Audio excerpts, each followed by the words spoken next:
Hello everyone and welcome back to my channel. In this video, we are going to see how we can traverse each and every element in our list.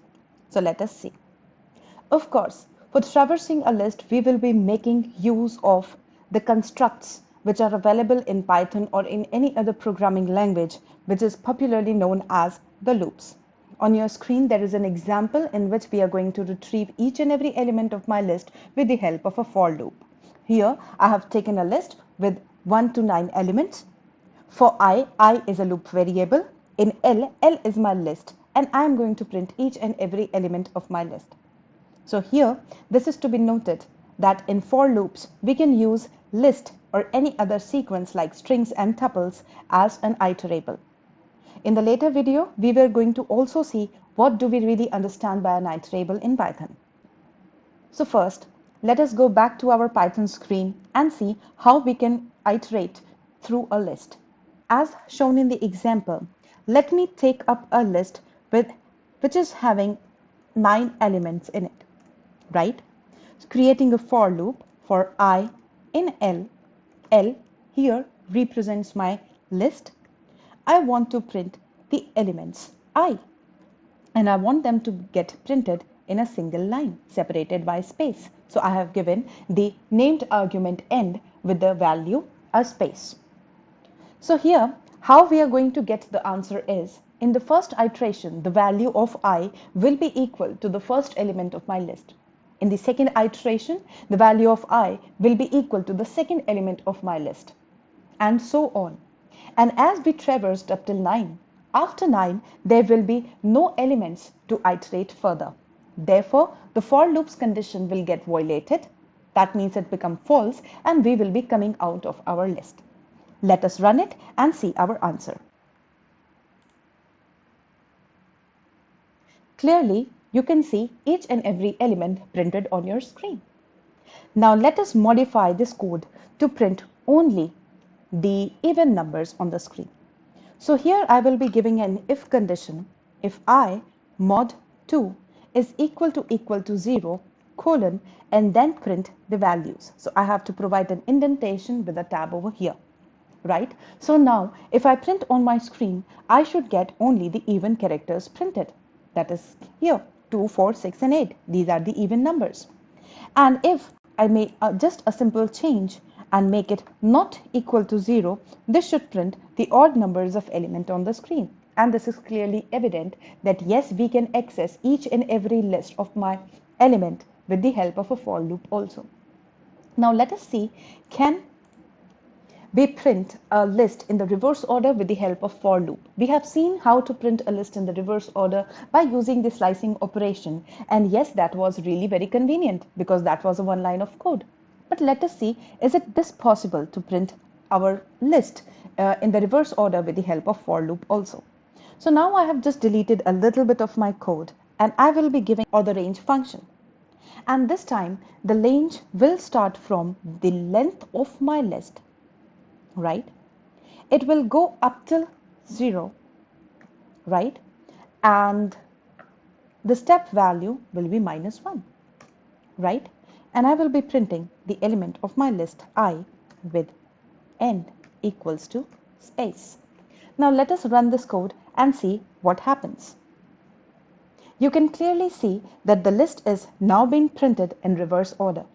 That means with the for loop, we can also access or traverse the element in either order we want. So that was something where we have seen that yes, our list acts as an iterable. Now let us understand how we are able to use this list as an iterator in our loops. To understand why we can use list in a for loop, we need to understand what do we really understand by iterables. In Python programming, an iterable is anything that can be looped through or can be iterated over. For example, we have list, tuples and dictionaries, etc. And the example of list with for loops we have just seen in the previous section of our video. One important property of an iterable is that it has an iter method which allows any iterable to return any iterable object. Here you can see that the iterator function have two underscore in the starting and the end, that is at the prefix side and also at the suffix side. Now such kind of functions are known as magic or dunder methods. Right? Here the name dunder comes from D from double and under from underscore. That means double underscore. Right? So what we have in our list, we have this iter function available, because of which we can use our list as iterables. Let us see how they work. So before understanding this particular slide, I will like to you to move back to the Python screen and just visualize how that this dunder function works. First of all, let us come on our Python shell. I will be typing a function called dir, and in that I will be giving my list as a parameter. Here list is a function. If I press enter, I can get a list which have all the inbuilt functions of our list. You can clearly see append, clear, reverse, remove, pop, insert, index, etc. as the given functions.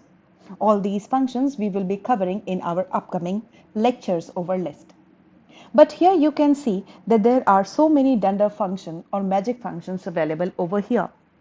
As I told you, these are the functions which have two underscores as their prefix and two underscores as their suffix. How they work, they will be seeing in the later sections of our Python course.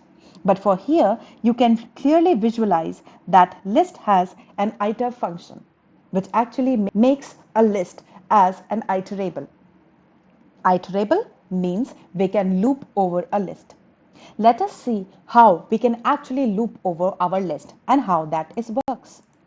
For example, here I have taken a list which have 5 elements, right? So what we are going to do over here is take a new variable called iter variable, and I will be calling the name of my list, that is L, dot the dunder function which is iter, right? And what I will be going to do is to print my iter variable, right? So here I have just called the iter method on my list object, right? That is the step, the iter function on my list object L. If I run this particular code, what I'm going to see is list iterator object at a bigger number is present over your screen, that is the address at which the iter object is stored. So what this iter method actually did in list, when we call it with for loop, it calls the iter objects, and this iter object is iterable, right? So it is look like a tongue twister sometime, but yes, what happens when we pass our list in a for loop, it calls the iter method, and this method generates an iterable object which is stored at this given position. Now, what happens when we iterate? That means when I say that the first iteration, the value of the loop variable will be the first element of your list. In the second iteration, the value of your loop variable will be the second element, and so on. How it works? So it works with the help of a next function. See, for example, if I print the next value, there is a function called next, which every single time tells the for loop what will be the value of the loop variable in the next iteration, right?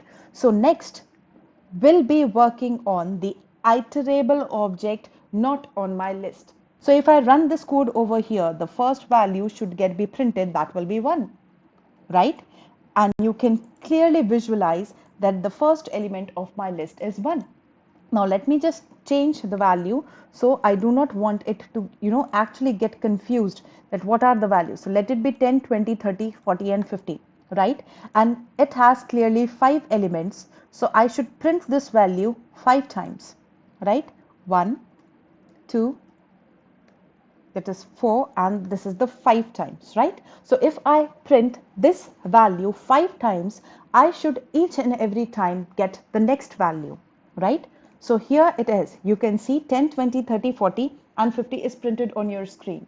That means at each call, next value is giving the upcoming values in my list. So 10, then 20, then 30, then 40, and so on, up till the element in the list.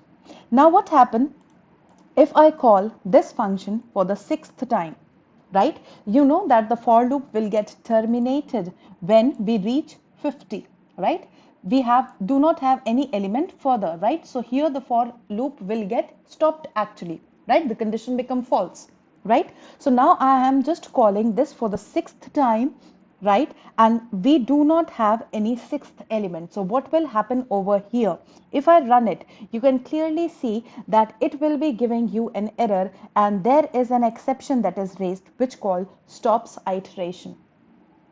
So the next function will call this stop iteration exception when it does not have anything left in the iterator object to, give the next value, right? So what it does, it calls a stop iteration exception, and here is where your for loop get to know that now I have to stop iterating. We do not left with any values.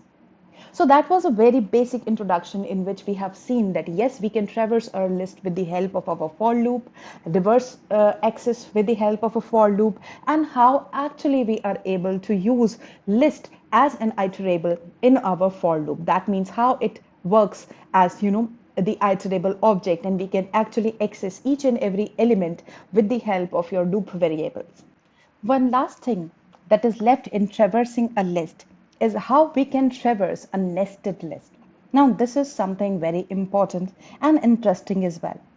You can see on your screen, I have a list which has certain tuples in it. So actually, the list 1 has only 3 elements, and all those 3 elements individually are tuples of 3 elements, because tuples in Python are stored in parentheses, right? So here you can clearly visualize in the for loop that I have taken 3 loop variables I, j, and k respectively in list 1. And now we know that yes, list can be taken as an iterator. Why? Because it has dunder function called iter in it. So if we print the value of I, j, and k, what should be the output? Let us come back to our Python screen and have a look. On your screen, we have that nested list present, right? So I will wanting to traverse the element of my list with 3 loop variables, right? Like this. And here I will be going to print the values of I, j, and k respectively. Let us see what we are going to get.